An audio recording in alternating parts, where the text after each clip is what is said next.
বিএনপির কথা বলেছি নাকি বলি নাই? প্রেসিডেন্ট জিয়ার সাথে আমি 3 দিন কাটিয়েছিলাম হেজবুল বাহার। আমি এই জামাতে ইসলামী আর ছাত্র শিবিরকে আমি নাম দিয়েছি বাংলাদেশের ফিনান্সিয়াল অলি আউলিয়া। আমার শিবিরের ছেলেরা, আমি ছাত্র দল যারা আছো, অন্যান্য দল আছো, বিএনপির কথা বলেছি নাকি বলি নাই?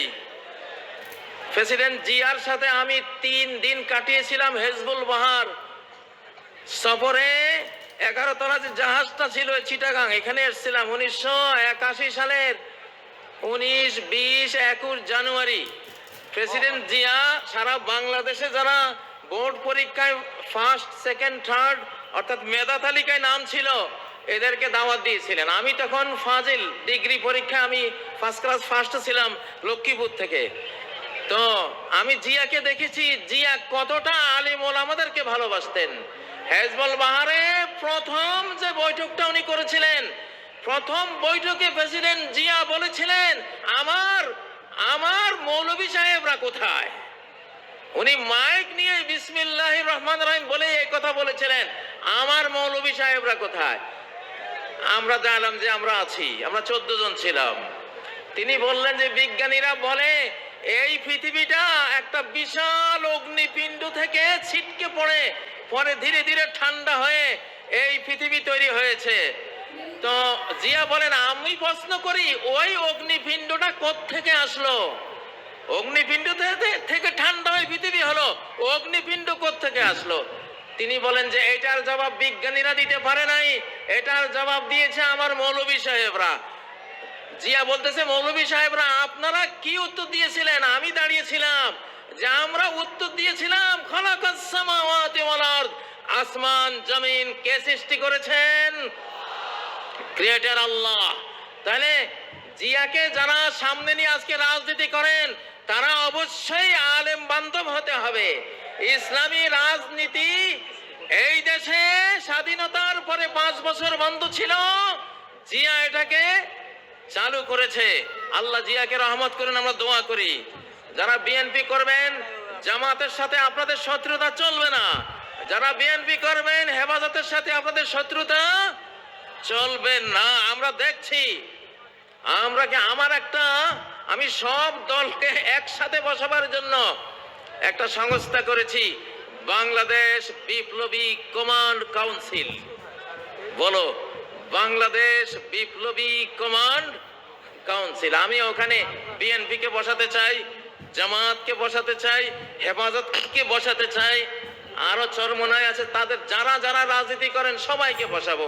তারা নিজ নিজ দল নিয়ে তারা সব কাজ করবে, বাট জাতীয় ইস্যুগুলিতে স্বাধীনতা রক্ষা, অখণ্ডতা রক্ষা, নিরাপত্তা রক্ষার প্রশ্নে সকল দলকে এক জায়গায় বসিয়ে প্রয়োজনে মৃত্যু সৈনিক তৈরি করার ঘোষণা দেব ইনশাআল্লাহ। ডেথ ফোর্স বানাবো, এবার আবু সাইদ ফোর্স বানানো হবে ইনশাআল্লাহ। নারায়ে তাকবীর। আজকের এই জনসমুদ্রকে বলছি ইনশাআল্লাহ আগামী বাংলাদেশ বিশ্বের 1 নম্বর একটা দেশ আমরা বানাতে চাই। সেই জন্য আমাদের 2টা বিপ্লব লাগবে। কয়টা? একটা হলো ফুড রেভলিউশন, খাদ্য বিপ্লব। একটা কি? খাদ্য বিপ্লব। আর আরেকটা কি? নিরাপত্তা বিপ্লব, সেফটি রেভলিউশন। আল্লাহ তাআলা বিশ্ব রাজনীতি সূরা কুরাইশের একটা আয়াতে শেষ করে দিয়েছেন। একটা আয়াত, আল্লাযী আত'আমাহুম মিন জু' ওয়া আমানাহুম মিন খাউফ, যে আল্লাহ ক্ষুধার সময় খাদ্য যোগান আর ভয়ের সময় নিরাপত্তা যোগান। সরকারের 2টাই কাজ, জনগণকে খাবার দেয়া, জনগণকে নিরাপত্তা দেয়া। বঙ্গবন্ধু খাবারও দিতে পারে নাই, নিরাপত্তাও দিতে পারে নাই, এই জন্য ইতিহাসের করুণ পরিণতিতে চলে গেছে, ঠিক নয় কি? আর যেই সরকার 17 বছর নির্যাতন করেছে তারা কিছুটা খাবার দিতে পেরেছিল, কিন্তু নিরাপত্তা মোটেও দিতে পারে নাই। এই জন্য তারাও বিদায় হয়েছে। আমরা এই সরকারের কাছে আমাদের দাবি, আজকে যে আমাদের পঞ্চমুখ হয়েছে, মুখ খুলে আমরা হৃদয় উজাড় করে দিয়ে কথা বলতে পারছি, স্লোগান তুলতে পারছি, আমরা মাহফিল করতে পারছি, আমরা ঘরে ঘরে নিরাপদে ঘুমাতে পারছি, আমরা আমাদের স্ত্রী বউ বেটে নিয়ে নিরাপদে ঘুরতে পারছি, আমরা এই দেশে ব্যবসা বাণিজ্য, বিদ্যালয়, আমাদের যত যত সামাজিক কাজকর্ম আছে সব নিরাপদে করতে পারছি।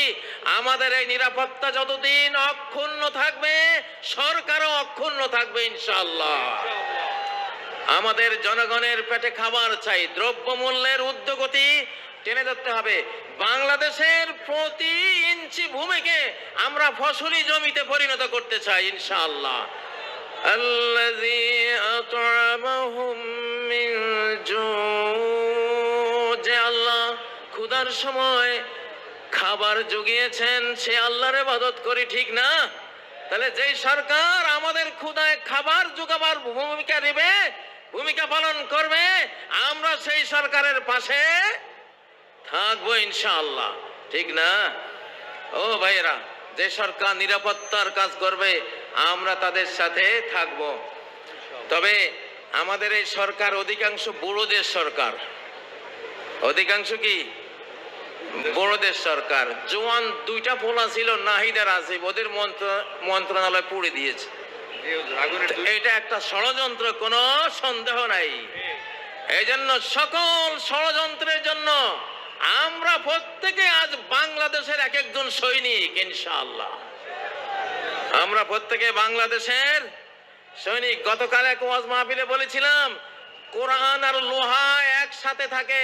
নবীজির কোরআনও ছিল, লোহাও ছিল। লোহা মানি তলোয়ার, লোহা মানি বল্লম, লোহা মানি তীর, লোহা মানি লোহার বর্ম, লোহা মানি হেলমেট, লোহা মানি ঢাল। নবীজির কোরআনও ছিল, লোহাও ছিল। সাহাবীদের কোরআনও ছিল, লোহাও ছিল। এই জন্য তারা কোরআন দিয়ে হেদায়েত করেছে, যে হেদায়েত কবুল করেনি লোহা দিয়ে তাকে ঠান্ডা করে দিয়েছে, ঠিক নয় কি? এখন আমাদের অবস্থা কি? সরকারের কাছে লোহা আছে, কোরআন নাই। আলেম ওলামা পাবলিকের কাছে কোরআন আছে, লোহা নাই। আমরা দুইটার সমন্বয় করব ইনশাআল্লাহ। আমরা কি করব? দুইটার সমন্বয় করব। সরকারকে দাবি তুলছি, সরকার আমাদেরকে ট্রেনিং দিবে, অস্ত্র দিবে, লোহা দেবে। আমাদের কোরআন আছে, আমাদের লোহা চাই। সরকারের লোহা আছে, সরকারের কোরআন চাই। দুটার সমন্বয় হলে এই বাংলাদেশের দিকে চোখ তুলে তাকাবার কোনো মানুষ খুঁজে পাওয়া যাবে না ইনশাআল্লাহ। আমি গ্রেফতারির রাতের স্লোগানটি আবার দিচ্ছি, র মুক্ত বাংলাদেশ জিন্দাবাদ জিন্দাবাদ। বলো, র মুক্ত বাংলাদেশ জিন্দাবাদ জিন্দাবাদ। এই স্লোগানটা দরকার আছে না নাই? এখনো লাখ লাখ সাবটিওর কিন্তু ঘাপটি মেরে বসে আছে, আছে না? একজনও থাকতে দেব না ইনশাআল্লাহ। সবাইকে একেবারে ছক্কা মেরে সীমানার ওপারে, মাথার উপর দিকে উড়িয়ে, ঠিক নয় কি? কারা কারা রাজি আছো? র মুক্ত বাংলাদেশ, স্বাধীন সমৃদ্ধ নিরাপদ বাংলাদেশ, নিরাপদ বাংলাদেশ ইনশাআল্লাহ। প্রিয় তরুণরা, আল্লাহ তাআলা এই বাংলাদেশ আমাদের হাতে দিয়েছেন ইনশাআল্লাহ। বাংলাদেশের মাথায়, জনগণের মাথায় বিপুল বুদ্ধি, আলহামদুলিল্লাহ, অনেক জ্ঞান। তোমরা কি লিটল ড্রাগনের নাম শুনেছো? তরুণরা, লিটল ড্রাগন কাকে বলে? লিটল মানে ছোট্ট ড্রাগন, এম এম আলম নাম শুনেছো? 1965 আকাশ যুদ্ধে 1 মিনিটে 40 সেকেন্ডে 4টা শত্রু বিমান ঘায়েল করেছে। পরে আরেকটা মোট 5টা শত্রুর জঙ্গি বিমান ভূপাতিত করেছে। এম এম আলম, সে বাঙালি, সে কি বাংলাদেশি যুবক, লিটল ড্রাগন। আমরা গায়ে যাতে ছোট, কিন্তু বুদ্ধি জ্ঞানে অনেক বড় জাতি, আলহামদুলিল্লাহ। এই জন্য আমাদের বাংলাদেশের আগামী দিনের উন্নতি সব কিছু আমরা ফিজিক্যাল পরিশ্রমের পাশাপাশি বুদ্ধির যুদ্ধে আমাদেরকে এগিয়ে যেতে হবে, বুদ্ধির লড়াইয়ে এগিয়ে যেতে হবে, চিন্তার লড়াইয়ে আমাদেরকে এগিয়ে যেতে হবে। প্রিয় উপস্থিতি, আমি মাঝে মধ্যে বলি মানব জাতির প্রথম পরাজয় হয়েছে ডাইনিং টেবিলে, যুদ্ধের মাঠে নয়। মানব জাতির প্রথম পরাজয় হয়েছিল কোথায়? ডাইনিং টেবিলে। অর্থাৎ একটা অবৈধ খাবার মুখে দিয়েছিলেন আদম আর হাওয়া, সেই অবৈধ খাবার খেয়ে তারা জান্নাতের সাম্রাজ্য হারিয়েছিলেন, ঠিক নয় কি? এই জন্য যুবকরা, বর্তমান যে পৃথিবী, এই পৃথিবীর ফুড মাফিয়া, যারা ফুড মাফিয়া, সমস্ত খাদ্য মাফিয়াদের হাতে, কর্পোরেট কোম্পানিদের হাতে, সমস্ত বীজ মাফিয়াদের হাতে। আজকে এটা একটা বিরাট বিষয় যে আমরা কি খাচ্ছি, কি খাবো। আমি পরামর্শ দেব, যেই পশুটা চলতে জানে না নিজে, হাঁটতে জানে না নিজে, ফার্মের মুরগি যেটা এক হাত বেড়া ডিঙ্গিয়ে উড়াবার ক্ষমতা রাখে না, অ্যাবনর্মাল মুরগি, নিজেই অ্যাবনর্মাল অসুস্থ মুরগি, এই গোদা মুরগি যারা খাও, তোমরা কি যুদ্ধটা করবা বাংলাদেশের জন্য? হ্যাঁ, দেশি মুরগি, আল্লাহর মুরগি খাবা।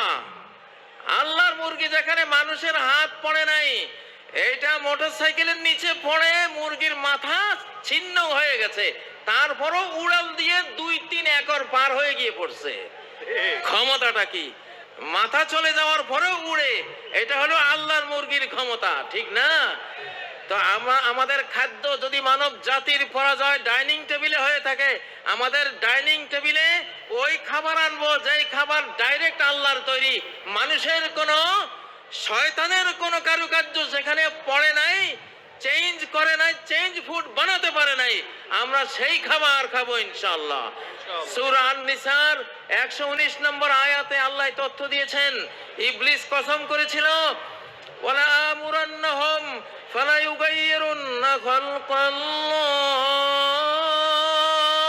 আমি মানব জাতিকে কমান্ড করে করে আল্লাহর সৃষ্টিকে আমি সব পরিবর্তন করে দেব।